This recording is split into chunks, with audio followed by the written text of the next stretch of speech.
Evening. You're going to sit over there?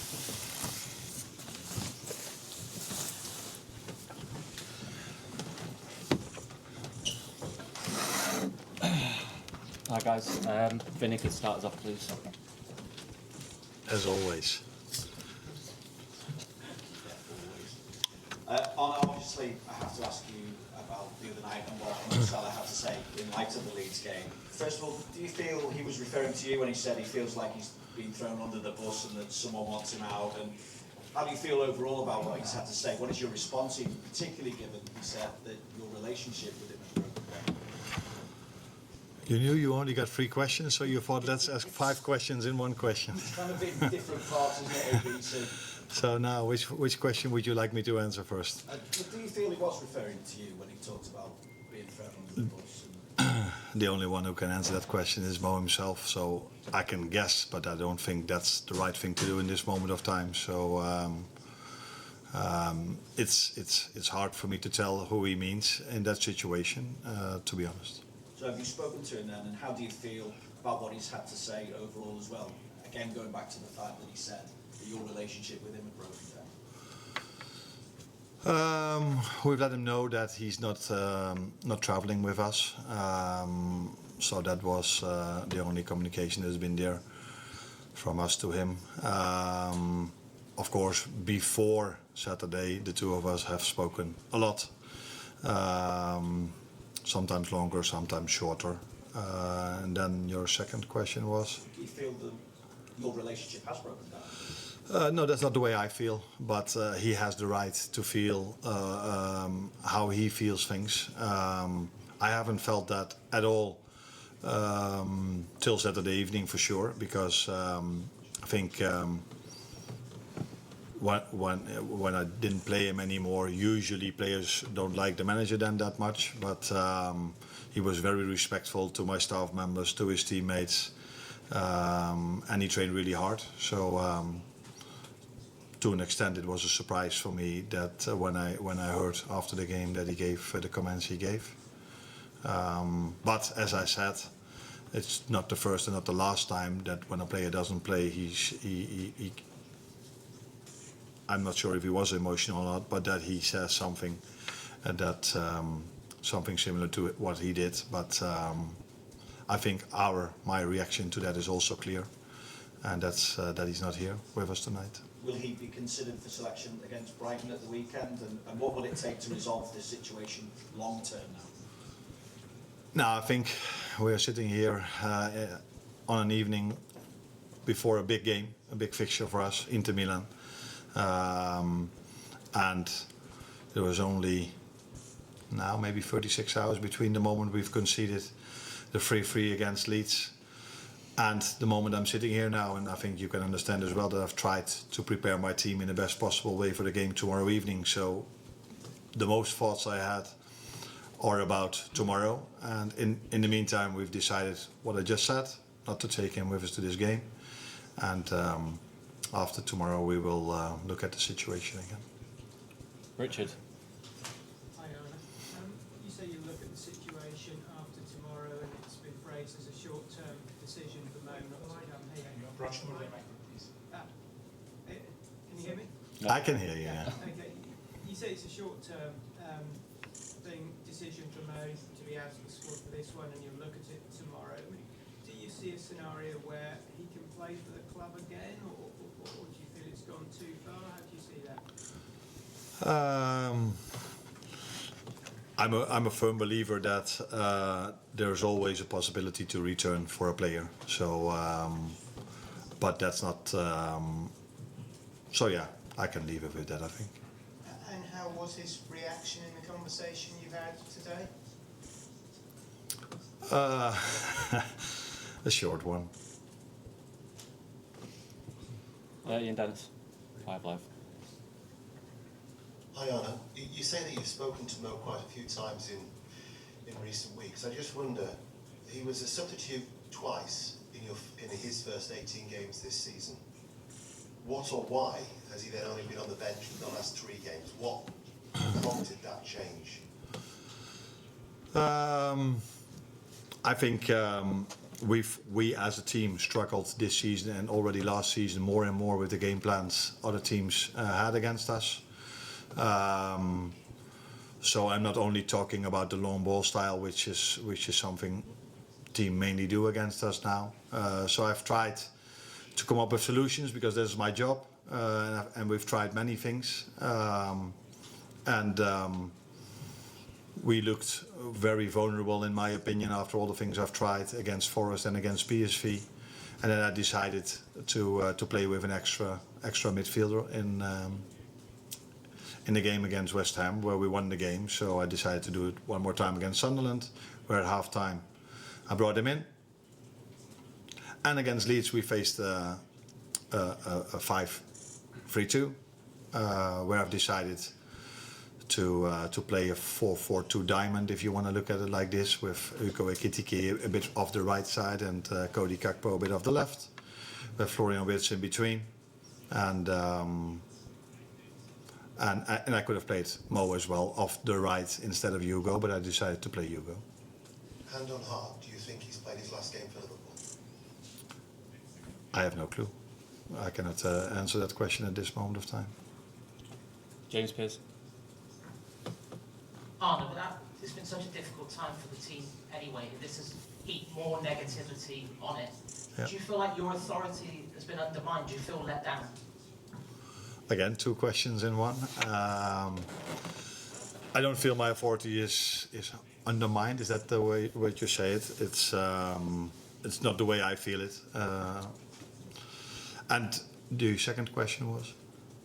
Just in terms of, does it make your life even more difficult during such a difficult period anyway? If that was even possible. But it's not about me. If my life is difficult, yes or no. That's not very important in a situation like this. It is if it's more difficult for the team and for the club. And I think no one likes us to be in the situation we are in at the moment. First of all, it's difficult to see that staff members that work so hard on a daily basis, they are affected by the situation we're in now as well. Mainly because of the results, second of all, about what this has done as well.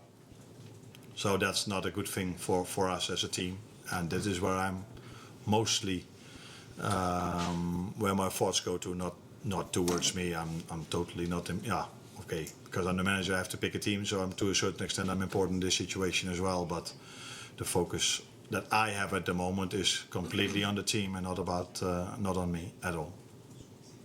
Question each for Adam, Lewis, Hamza. Anna, when Mo said that you felt it was under the bus, do you understand that frustration? Do you understand why he would say such things? Then I should know what he exactly means with it. So, and that is difficult for me to know what he exactly means with it and why he says this and who he's referring to. And so you've not had that conversation? No, not what he meant with those words. No, we just.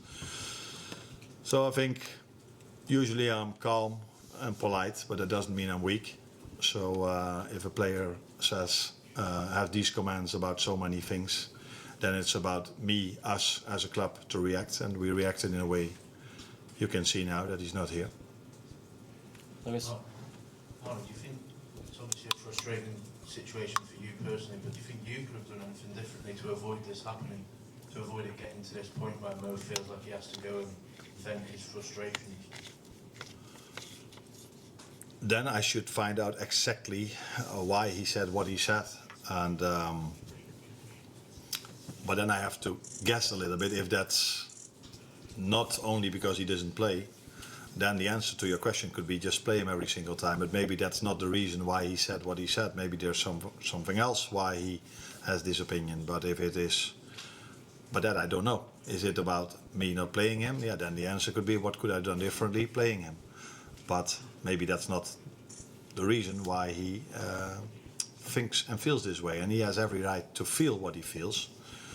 But he doesn't have the right to share it with the media. He has that right, but then it's up to us to react on it. Hamza. Hi, Arne. When was the last time that you spoke to Salah? Just because Salah mentioned that his relationship with you had broken. Are you on speaking terms? Yes, we were. Yeah. But it doesn't mean we were always agreeing on things, but I spoke to him twice in the week before in the 2 days before Leeds. So Have you spoken to him since Leeds? no, I already said that a few times. Yeah, he was on the training ground today, and I told him that he didn't travel. Yeah. But that's not speaking to someone, in my opinion. Yeah, that is speaking to someone, but it's not having a conversation in your room.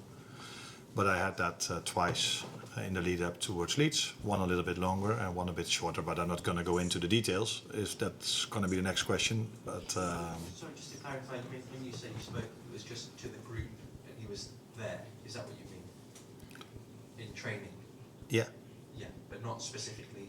yeah, I communicated towards him that he wasn't traveling. Yeah. Thank you. Guys, I think we should finish questions on Mo. We've done 10 minutes on Mo, so if we could focus on the game now. So at the front on the game. Just the last one. No, not on Mo. On the game. Okay, so with let's pass away. Coach, to face a team like Inter with so many winning streak, what's the challenge between that for a team that is having a tough time like yours? That we face a very good and strong team that has done really well this season in the league and in the Champions League. That has been a big force in the Champions League for the last 3 seasons. Twice playing the final, and once going out on penalties against Atletico Madrid, which unfortunately we did last season against Paris Saint-Germain. So yeah, we know we are going to face a very strong team tomorrow, and that's always the biggest challenge there is in a game. It's always the team you face and individuals you face, and they have a very disciplined team, a very experienced team as well, and a lot of quality. Good evening. As far as I know, Cody Gakpo and Federico Chiesa did not arrive today to Milan. Why? Federico is ill, so that is poor timing, you could say, but yeah, it's not something you can do anything about. So we are monitoring his situation. If he has an amazing recovery, which we doctors don't expect, he might travel tomorrow, but let's have a fair expectation. That's not what I expect. And Cody Gakpo, unfortunately, picked up an injury in the last game we played against Leeds, and he will be out for a few weeks. Yeah. Hi, Mrs. Slot, I wanted to ask you first, what do you see different in this Inter played by Christian Chivo compared to the one that reached the Champions League finals here? And then listening to your answer, if you can be more specific on the illness of Federico Chiesa, I mean, why? Oh, it's difficult to be more specific. I don't know if anyone wants to hear what he exactly has. But he came in this morning. We'll speak to you after. Yeah. And Yeah. so he's ill. If you're very interested in what he exactly has, then But we can go on there. yeah. And the other question was, I see more similarities than differences. So same system. I think I'm correct if I say all of them the same players. Am I correct then? Almost. What I expect as a starting lineup, let's put it that way. As a starting lineup, yeah, definitely. Yeah. So yeah, probably he did a few things he brought into the team himself, but I think the way they press high up the pitch, lower up the pitch, I see more similarities than I see differences between Inzaghi and Kifo. But I think it's quite normal if you take over a team that plays the Champions League final, and then there's every reason to keep doing what you are doing, in my opinion. The middle. Good evening, Filippo Conticello, Gazzetta dello Sport. What do you think about Christian Chivo, a young coach that is growing a lot in this season, and his football style in this new Inter? Yeah. Now, if I think about Christian Chivo, I think about the player because he played at Ajax. I even think I played against him.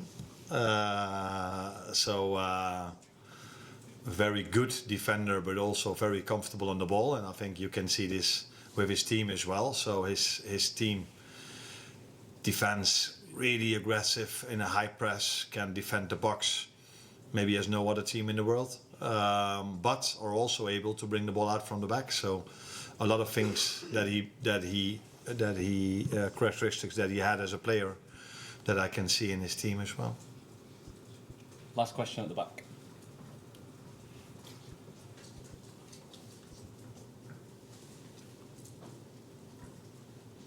Good evening, Mr. Slot. I'm Alessia Scorati for Tuttosport. With that, I would like to ask you, we cannot see Chiesa this time on the pitch, but since you've seen it in the last weeks and in the last months, training all days with you and with the team.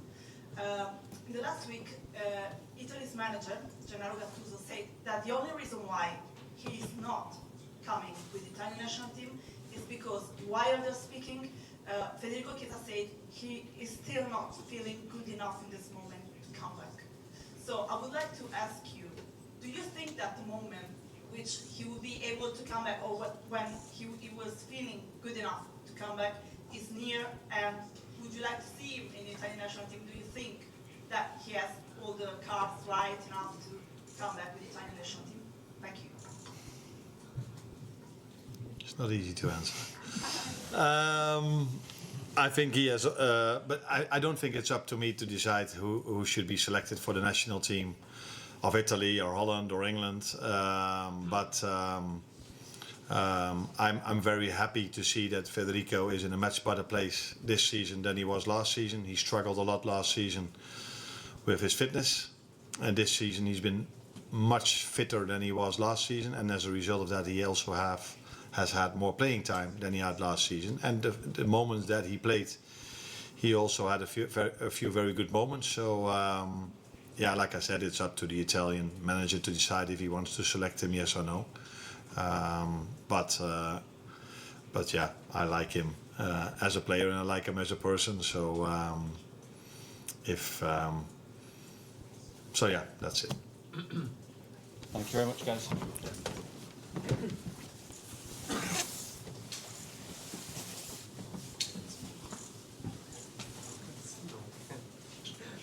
Yeah.